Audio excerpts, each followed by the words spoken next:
জয় হিন্দ বন্ধুরা, welcome to defence update. বন্ধুরা, ITBP অর্থাৎ ইন্দো টিবিটাল বর্ডার পুলিশের তরফ থেকে তোমাদের কনস্টেবল, এসআই এবং হেড কনস্টেবল এই তিনটে ভ্যাকেন্সিতে মাধ্যমিক, উচ্চ মাধ্যমিক এবং গ্র্যাজুয়েশন পাসের পরে নিয়োগ থাকছে, যেখানে কিন্তু তোমাদের বিশাল খুশির খবর। এখানে কিন্তু ফিজিক্যাল প্রথমে হবে, অর্থাৎ রান করানো হবে। উচ্চতা, height, eligibility condition, education qualification সমস্ত তথ্য কিন্তু দিয়ে দেবো। তার সাথে সাথে অ্যাপ্লিকেশন প্রসেসটা বলে দেবো। তো চলো বন্ধু, ভিডিওটি স্টার্ট করি। তার আগে আমাদের ইউটিউব চ্যানেল যদি নতুন হতো সাবস্ক্রাইব করবে ডিফেন্স সংক্রান্ত ভিডিও সলভ। প্রথমে কিন্তু তোমাদের বলে দিই, এই ভ্যাকেন্সিতে কিন্তু অলরেডি অ্যাপ্লিকেশন শুরু হয়েছে। 15ই ডিসেম্বর লাস্ট অ্যাপ্লিকেশনের ডেট, তাই অবশ্যই অ্যাপ্লিকেশনটি করে নেবে। বন্ধুরা, তুমি কিন্তু চলে আসবে recruitment.idp.nic.in, এখানে এসে কিন্তু প্রথমে রেজিস্ট্রেশন করে নেবে। তোমার নাম, last name, email ID, confirm email ID, password, তার সাথে সাথে ডিওবি দিয়ে সরাসরি এখানে কিন্তু তুমি রেজিস্ট্রেশন করবে। রেজিস্ট্রেশন করলে তোমাদের সামনে কিন্তু তোমার আইডি চলে আসবে এবং পাসওয়ার্ড চলে আসবে। আইডি পাসওয়ার্ড দিয়ে তুমি কিন্তু সরাসরি অ্যাপ্লাই করবে। অ্যাপ্লাই করার জন্য তোমাদের কিন্তু এখানে বেসিক ডিটেলসগুলো দিতে হবে, অর্থাৎ নাম, mobile number, mother's name, middle name, তার সাথে সাথে ফাদার্স নেম, ডিওবি, তার সাথে সাথে তোমাদের অ্যাড্রেস, পার্মানেন্ট অ্যাড্রেস এবং প্রেজেন্ট অ্যাড্রেস, তার সাথে সাথে আদার কোয়ালিফিকেশান অর্থাৎ রিলিজিয়ন, ন্যাশনালিটি, তাছাড়া তুমি যে অ্যাপ্লিকেশান করছো তুমি কি স্পোর্টস পার্সন নাকি এমনি, তাছাড়া তোমাদের এডুকেশান কোয়ালিফিকেশানটাও তোমরা কিন্তু এখানে দিবে। তার সাথে সাথে তুমি মেল ফিমেল যেগুলো একটা অ্যাপ্লিকেশান করতে লাগে সেগুলো কিন্তু বেসিক ডিটেলসগুলো দিয়ে তুমি কিন্তু তোমার অ্যাপ্লিকেশানটা করতে পারবে। বন্ধুরা, সার্ভার কিন্তু ডাউন, লাস্ট ডেট আছে 15ই ডিসেম্বর 2024। তো তাড়াতাড়ি কিন্তু অ্যাপ্লিকেশান করার চেষ্টা করবে। রাতের দিকে কিন্তু সার্ভারটা একটু ভালো থাকে, তো রাতের দিকে কিন্তু তোমরা চালু করবে। অন স্ক্রিন দেখতে পাচ্ছ বন্ধুরা, একদম অফিসিয়াল নোটিফিকেশনটা তোমাদের সামনে ওপেন করলাম। Indo Tibetan border police force, ministry of home affairs, government of India, vacancy constable, head constable এবং মিনিস্ট্রিয়াল এসআই, এই তিনটে ভ্যাকেন্সি থেকে নিয়োগ থাকছে। গ্রুপ বি এবং গ্রুপ সি পোস্টে 15ই নভেম্বর থেকে অ্যাপ্লিকেশন শুরু হয়েছে, চলবে 14ই ডিসেম্বর 2024 অবধি। বন্ধুরা, ভ্যাকেন্সি কিন্তু প্রায় 550 প্লাস রয়েছে অল ওভার ইন্ডিয়া মিলিয়ে। সাব ইন্সপেক্টরের টোটাল ভ্যাকেন্সি রয়েছে 78টা। দেখতে পাচ্ছ হেড কনস্টেবলের টোটাল ভ্যাকেন্সি রয়েছে 383টা। মেল ফিমেল উভয় আবেদন করতে পারবে, অর্থাৎ ছেলে মেয়ে আলাদা আলাদা কিন্তু ভ্যাকেন্সিটাও রয়েছে। তোমরা কিন্তু দেখে নাও এখান থেকে ভ্যাকেন্সি ডিটেলস স্ক্রিনশট একটা নিতে পারো। কনস্টেবল পদে টোটাল মেল ফিমেল মিলে 51খানা ভ্যাকেন্সি রয়েছে। প্রায় কিন্তু 500 প্লাস ভ্যাকেন্সি রয়েছে, মেল ফিমেল উভয় কিন্তু মিলিয়ে। তো এটা কিন্তু আমি তোমাদের বলে দিলাম ভ্যাকেন্সি ডিটেলসটা। তোমরা রিক্রুটমেন্ট করতে পারবে, অর্থাৎ অ্যাপ্লিকেশন করতে পারবে recruitment.itbp.nic.in। ঠিক আছে বন্ধুরা, এখানে পে স্কেল কিন্তু ভালো বেতন কাঠামো রয়েছে। তার সাথে সাথে এটা কিন্তু পার্মানেন্ট, কোনো প্রকার চুক্তিভিত্তিক চাকরি না, একদম কিন্তু পার্মানেন্ট। সাব ইন্সপেক্টরের বেতন দেওয়া হবে 35,400 টাকা থেকে 1,12,400 টাকা অবধি। হেড কনস্টেবলে 25,500 টাকা থেকে 81,100 টাকা অবধি। কনস্টেবলে 21,700 টাকা থেকে 69,100 টাকা অবধি। বন্ধুরা, আদার্স অ্যালাউন্সমেন্টগুলো এগুলো কিন্তু তোমরা পেয়ে যাবে। এজ লিমিটের কথায় আসি, এজ লিমিট সাব ইন্সপেক্টরের জন্য থাকছে 18 থেকে 25 বছর, হেড কনস্টেবলের জন্য থাকছে 18 থেকে 25 বছর, কনস্টেবলের জন্য 18 থেকে 23 বছর। বন্ধুরা, তোমাদের আমি বলে দিই, যারা কিন্তু এসসি এসটি আছে বা 5 বছর, ওবিসি হলে 3 বছরের ছাড় তোমরা কিন্তু পেয়ে যাবে। ঠিক আছে, তো 18 থেকে প্রায় দেখতে গেলে 30 অবধি এজের ক্যান্ডিডেটরা এখানে অ্যাপ্লিকেশন করতে পারছো।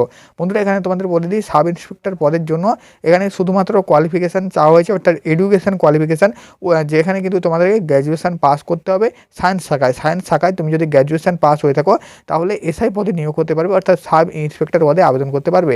হেড কনস্টেবলে নিয়োগ করার জন্য অ্যাপ্লিকেশন করার জন্য তোমাকে 10+2 অর্থাৎ উচ্চ মাধ্যমিক পাস হতে হবে, যেখানে 45% মার্কস টোটালের উপরে পেতে হবে।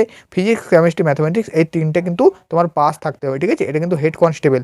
তাছাড়া তুমি যদি 10+এর উপরে আইটিআই করে থাকো তাহলেও কিন্তু হচ্ছে, অথবা 10 পাসের উপরে তুমি যদি ডিপ্লোমা করে থাকো তাহলেও কিন্তু এখানে এই ভ্যাকেন্সির জন্য আবেদন করতে পারবে।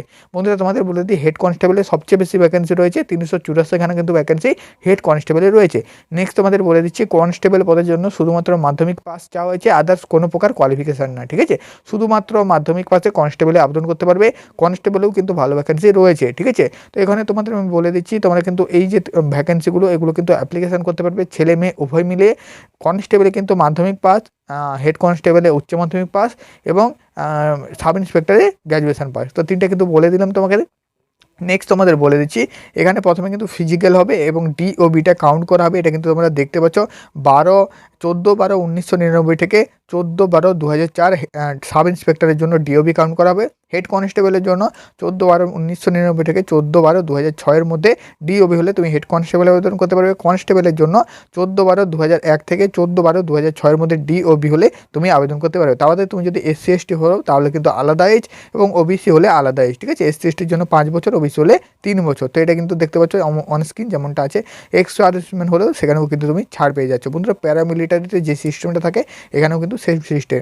বন্ধুরা তোমাদের আমি হাইটের কথায় চলে এসেছি, একদম যারা কিন্তু জেনারেল ক্যান্ডিডেট আছো তোমাদের চেস্ট লাগছে 80 থেকে 85 সেন্টিমিটার এসআই, তার সাথে সাথে এখানে দেখতে পাচ্ছ সাব ইন্সপেক্টর, কনস্টেবল এবং হেড কনস্টেবলে 80 থেকে 85, ঠিক আছে, সবার ক্ষেত্রে কিন্তু 80 থেকে 85। জেনারেল ক্যান্ডিডেটদের জন্য হাইট লাগছে 170 সেন্টিমিটার, ঠিক আছে, যেটা এসএসসি জিডিতে লাগে সেটাই, এবং মেয়েদের জন্য 157 সেন্টিমিটার, ছেলেদের কিন্তু 170 সেন্টিমিটার। তুমি যদি গোর্খা, গাড়োয়ালিস, রাজবংশী, নাগাল্যান্ড, কাশ্মীর, হিমাচল প্রদেশ, ত্রিপুরা, মিজোরাম, মণিপুর, মেঘালয়, আসাম থেকে বিলং করো তাহলে তোমার চেস্ট লাগছে 80 থেকে 85, এবং তুমি যদি কনস্টেবলে আবেদন করে 78 থেকে 83। মেলের জন্য তোমাদের হাইট লাগছে 165 সেন্টিমিটার, ফিমেলের জন্য 155 সেন্টিমিটার। এবং তোমাদের বলে দিই এই ভ্যাকেন্সিতে যারা এসটি আছো, ঠিক আছে, এসটিদের বলে দিই 77 সেন্টিমিটার কিন্তু তোমাদের নর্মাল চেস্ট, 82 সেন্টিমিটার ফুলি এসআইয়ের জন্য, সাব ইন্সপেক্টরের জন্য অর্থাৎ কনস্টেবল এবং হেড কনস্টেবলের জন্য 76 থেকে 81, মেলের জন্য 162 সেন্টিমিটার হাইট, ফিমেলের জন্য 150 সেন্টিমিটার হাইট। তো সম্পূর্ণ ডিটেলস এখান থেকে তোমাদের কিন্তু বলে দিলাম। নেক্সট তোমাদের কিন্তু আরও এখানে ক্রাইটেরিয়াগুলো রয়েছে, অর্থাৎ ফিজিক্যাল ক্রাইটেরিয়া, যেহেতু ফিজিক্যাল প্রথমে হচ্ছে প্রথম ফেজ, ঠিক আছে, প্রথম পেজ হচ্ছে ফিজিক্যালের জন্য তোমাদের দেখতে পাচ্ছ এখানে টাস্কগুলো রাখা হয়েছে। বলে দিচ্ছি তোমাদের সাব ইন্সপেক্টরের জন্য 100 মিটার রেস রাখা হয়েছে, যেখানে কিন্তু তুমি 16 সেকেন্ডে কমপ্লিট করতে হবে। ফিমেলের জন্য অর্থাৎ মেয়েদের জন্য রয়েছে 100 মিটার রেস, যেটা কিন্তু 18 সেকেন্ডে কমপ্লিট করতে হবে। তার সাথে সাথে একই সাথে 1600 মিটার করতে হবে, যেটা কিন্তু 7 মিনিট 30 সেকেন্ডে ছেলেদের জন্য। মেয়েদের জন্য 800 মিটার রান 4 মিনিট 45 সেকেন্ডে। হেড কনস্টেবল এবং কনস্টেবলের জন্য 1600 মিটার রান, যেটা তোমাকে 7 মিনিট 30 সেকেন্ডের মধ্যে কভার করতে হবে। তার সাথে সাথে এখানে কিন্তু 18 ফিট 11 ফিটের লং জাম্প আছে, 3টে চান্সে করতে হবে, এবং 3.5 ফিটের হাই জাম্প আছে, যেখানে কিন্তু 3টে চান্সে কমপ্লিট করতে হবে। মেয়েদের জন্য 800 মিটার রান রয়েছে 4 মিনিট 45 সেকেন্ডে, এবং এখানেও তোমাদের 9 ফিটের লং জাম্প রয়েছে, যেখানে 3টে চান্স রয়েছে, এবং হাই জাম্প 3 ফিটের 3টে চান্স থাকবে। প্রথমে তোমাদের ফিজিক্যাল হবে, অর্থাৎ পিইটি হবে, তারপরে পিএসটি। প্রথমে কিন্তু ফিজিক্যাল হবে, অর্থাৎ রানিং হবে, তারপর হাইট, ওয়েট, চেস্ট এগুলো মাপা হবে। তারপর কিন্তু এখানে তোমাদের যেটা হচ্ছে ফেজ 2তে সেটা হচ্ছে রিটেন এক্সামিনেশন হওয়ার পরে মেডিকেল এক্সামিনেশন, ঠিক আছে, এভাবে কিন্তু সিলেকশন হবে। তো ফেজ 2তে দেখতে পাচ্ছ রিটেন এক্সামিনেশন, এখানে সিলেবাসটা তোমরা কিন্তু দেখতে পাচ্ছ অন স্ক্রিন। সিলেবাসটা কিন্তু তোমাদের বলছি না, সিলেবাস নিয়ে কিন্তু পরে ভিডিও বানাবো। তো সিলেবাসটা তোমরা কিন্তু একটু দেখে নিতে পারো। এই পিডিএফটি তুমি যদি নিতে চাও ডেসক্রিপশনে লিঙ্ক থেকে হোয়াটসঅ্যাপ গ্রুপ এবং টেলিগ্রাম চ্যানেলে জয়েন যাও, সেখানে কিন্তু আমি এই পিডিএফটা দিয়ে দেবো। বন্ধুরা দেখতে পাচ্ছ অন স্ক্রিন, যেমনটা এখানে কিন্তু তোমরা দেখতে পাচ্ছ। তো ফেজ 2তে অরিজিনাল ডকুমেন্টসগুলো কিন্তু ফেজ 3তে ভেরিফিকেশন হবে অরিজিনাল ডকুমেন্টসগুলো, তার সাথে সাথে তোমাদের এখানে কিন্তু মেডিকেল এক্সামিনেশনটা হবে। তো এটাই ছিল আজকের ভিডিও, এটা করে তোমাদের বোঝাতে পেরেছে। সম্পূর্ণ ডিটেলস জানকারি আমি কিন্তু তোমাদের এই ভিডিওতে দিয়ে দিলাম। আশা করি তোমাদের কোনো ডাউট নেই। যদি কোনো প্রকার ডাউট থেকে থাকে অবশ্যই কিন্তু কমেন্ট করবে, এবং ডেসক্রিপশনের লিঙ্ক থেকে টেলিগ্রাম চ্যানেল এবং হোয়াটসঅ্যাপ গ্রুপে জয়েন হয়ে যাও, যাতে তোমরা এইরকম আপডেট সবার প্রথমে পেতে পারো।